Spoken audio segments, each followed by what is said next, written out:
In order to do this, it's super simple. You go to YouTube, go to the top right-hand corner and click sign in.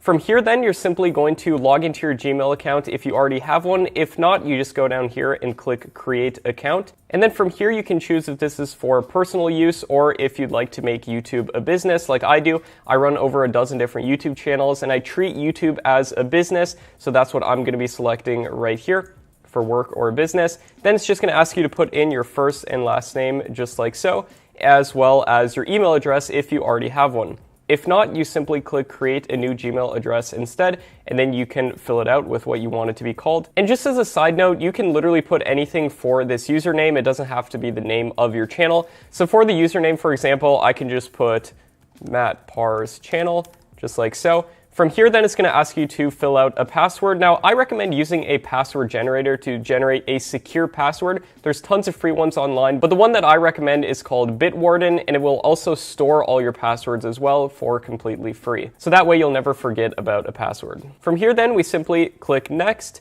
and then it's going to ask you to verify your phone number, which is super simple. You just put your phone number right here. From there, Google will then send you a text with a one-time verification code. They simply verify, and then from there, it'll bring you to a page that looks like this, where you can put a phone number for account security if you'd like, which I do recommend doing, and I do recommend turning on what is called two-factor authentication, just to make your channel a little bit more secure and resistant to potential hacks. You can also put a recovery email if you'd like, in case you have any other emails, and then you can simply fill in your birthday, and then you simply click next.